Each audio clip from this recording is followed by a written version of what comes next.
1935. J'ai attendu pour me changer que mon véhicule m'ait fait traverser l'espace-temps. C'est dans une antenne de la patrouille déguisée en entrepôt que j'ai troqué la tenue du bassin de Dniepr, fin du IVe siècle, contre celle des États-Unis, milieu du XXe siècle. Les principes de base, chemise et pantalon pour les hommes, robe pour les femmes, étaient les mêmes. Les différences de détail étaient innombrables. En dépit de son tissu rêche, ma panoplie gothique était bien plus confortable que le costume cravate.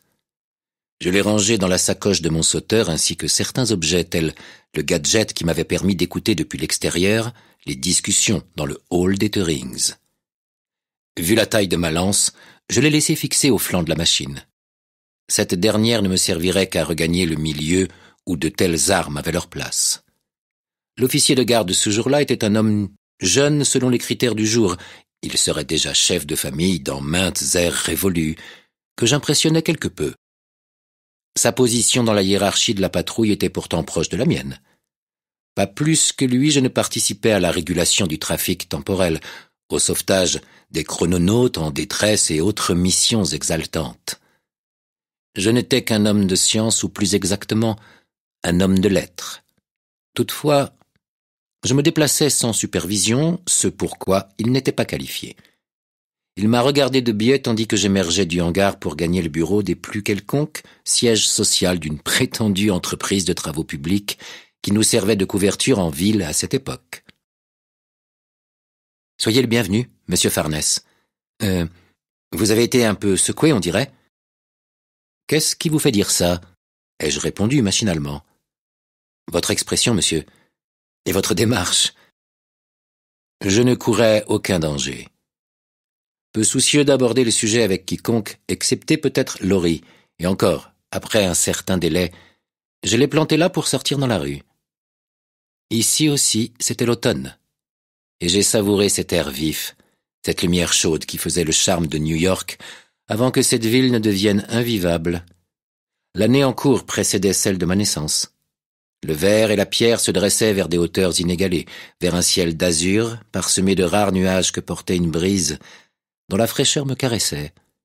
Les automobiles étaient suffisamment rares pour que leur odeur n'étouffe pas le parfum des marrons chauds, dont les marchands commençaient à émerger à l'issue de l'été. Je me suis dirigé vers la 5e avenue, longeant des boutiques de luxe et croisant certaines des plus belles femmes du monde, ainsi que des gens venus de tous les coins de la planète. En me rendant chez moi à pied, j'espérais me défaire d'une partie de la tension et du chagrin qui m'habitait. La ville, en plus de me stimuler, allait forcément m'apaiser, pas vrai? C'était ici que Laurie et moi avions choisi de vivre, nous qui aurions pu nous établir pratiquement partout, dans le passé comme dans l'avenir. Non, ce n'est pas tout à fait exact. Comme la plupart des couples, nous voulions faire notre nid dans un environnement relativement familier, où nous ne serions pas obligés de tout réapprendre et de rester constamment sur nos gardes. Pour un Américain de race blanche, jouissant d'une bonne santé et de revenus confortables, les années 30 étaient une époque formidable. Les quelques éléments de confort encore inconnus, l'air conditionné par exemple, pouvaient être discrètement installés, quitte à les désactiver en présence d'invités ignorant tout du voyage temporel. Certes, Roosevelt et sa clique tenaient les rênes du pays, mais la transformation de la République en État capitaliste était à peine entamée et ne nous affectait guère dans notre vie quotidienne. La véritable désintégration de cette société ne débuterait, à mon avis, qu'après l'élection de 1964. Si nous avions choisi le Middle West où ma mère en ce moment se préparait à me mettre au monde, nous aurions dû faire preuve d'une grande circonspection.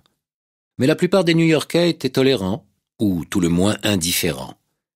Ma barbe en éventail et mes longs cheveux, que j'avais noués avec un catogan en changeant de tenue, n'attiraient guère l'attention, excepté des petits garçons qui me lançaient parfois des « vieux castors ». Aux yeux de notre logeur, de nos voisins et de quelques autres connaissances, j'étais un professeur de philologie germanique à la retraite, dont l'excentricité allait de soi. Et il ne s'agissait même pas d'un mensonge, du moins pas en totalité. Cette petite promenade aurait dû me calmer, me rendre le recul nécessaire à un agent de la patrouille s'il ne veut pas que ses expériences le rendent fou. Nous devons comprendre que la réflexion de Pascal s'applique à tous les êtres humains dans l'ensemble de l'espace-temps, y compris à nous-mêmes.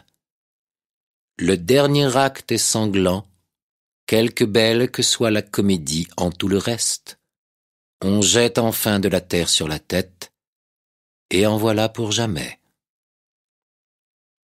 Le comprendre dans nos tripes, afin de vivre dans le calme, sinon dans la sérénité. Enfin, mes Goths s'en tiraient à bon compte comparés par exemple à des millions de Juifs et de Tziganes dans l'Europe du futur proche, à des millions de Russes en ce moment même. Je n'y arrivais pas. C'étaient mes Goths. Leur spectre était si présent autour de moi que la rue, les buildings, les êtres de chair et de sang que je croisais devenaient irréels, tels des rêves à demi souvenus. Je pressai le pas, fonçant vers le sanctuaire que je trouverais auprès de Laurie.